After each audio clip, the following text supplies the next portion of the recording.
Well, after 3 excruciating days of hot weather, I've just come outside now to have a look at the garden. So it's still about 34 degrees outside, no wind. We had some high winds earlier on, and I've come to inspect to see how much dehydration's occurred. You can see this planter here is doing really well.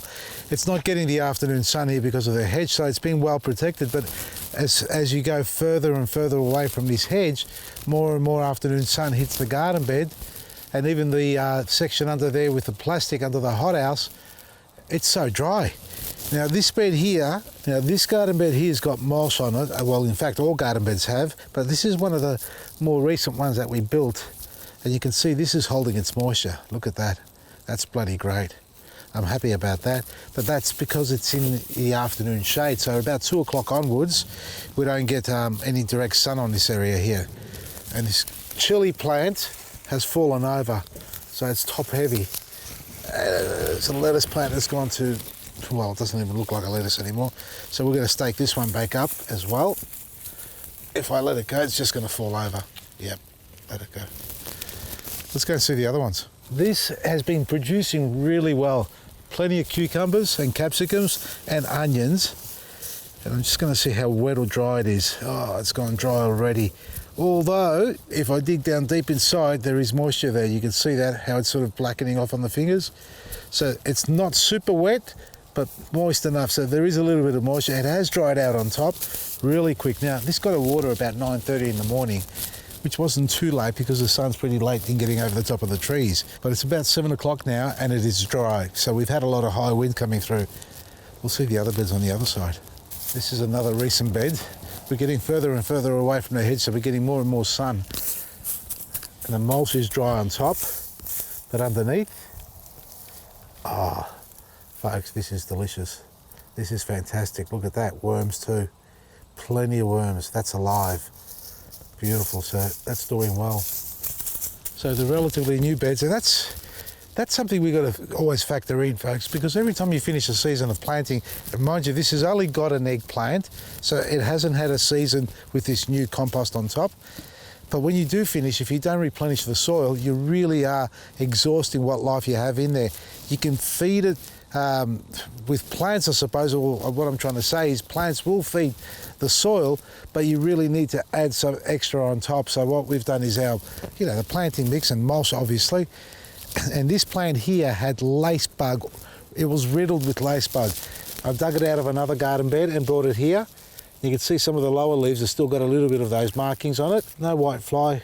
Lace bug you can't see without a magnifying glass. But the plant's super healthy. Nothing else planted around it, which is something I shouldn't have done, but I did let it go because initially the plant wasn't healthy, and I thought, well, let's see if it survives, and it has. And I'm, just doing a solitaire plant growing on its own, see how it performs in our mix. And it's moist. That one over there isn't. Well, this cherry tomato, it's on its last legs.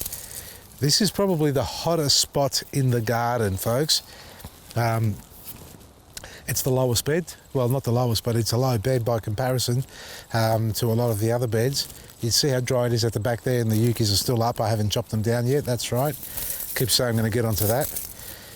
But this soil here, and I reckon there's a lot to be said about the eucalyptus too, because of the oils that they have, the resin that I think as they, perspire or release, some of those oils become airborne, and it stops this soil from holding moisture. I've been soaking it really a lot. All right, Beta, all right. Well, it is holding a little bit now in this corner, considering the amount of times I've watered it, but they don't like it on top, that's for sure. So it's still moist underneath. Oh, mate, relax. All right, stop, settle, go away. Well, the tomato did give us a good season. We did harvest a hell of a lot off it. You can see all the old little vines that we had here with all the tomatoes, so they got harvested. We've enjoyed it, and it's still giving off on the tips down the end there, so a cherry tomato, that's all you're going to get out of it. The okra, well, they've only just started to kick into gear, but those winds have knocked it about really bad. You can see we've had a bit of a struggle in this section here. The chilies have just kicked into gear. The leeks, well, they're a lot smaller than what the other leeks are on the other side, where they're getting more afternoon shade. So they're really dehydrating faster than they can actually grow. And we've got a couple of creepy crawlies going on in here. Have a look at this. Let's see what the label says. That's really different, isn't it? I've never grown that before. I can't remember exactly what this is, folks, and I've lost the label. The two varieties growing in here. This one is taken off. We've got plenty of fruit going on. Have a look at that. It's got to be, well, I'm not going to guess. I don't know what this is, but if anybody does, please share it with us so I can learn as well. So I'm going to enjoy the harvest from this one here. So hydrate your garden, mulch your garden, compost your garden on a regular basis, because for me, as I wander through the garden here, everything above ground has really copped a beating, so you can't control the weather above ground unless you do a mini hothouse or a contraption of some sort that can actually protect them. And that's what I found here. Everything outside that hothouse copped a beating, and they're doing really well. Moisture's there in most garden beds, pretty good compared to what I expected, but the damage above ground is not the lack of moisture, but the high hot weather winds that we've had. So keep your garden hydrated, at least they'll keep bouncing back stronger, and some plants are doing pretty well considering. Check out our website, vasilisgarden.com, and Theberton, we're coming to you. It's only 5-6 days to go.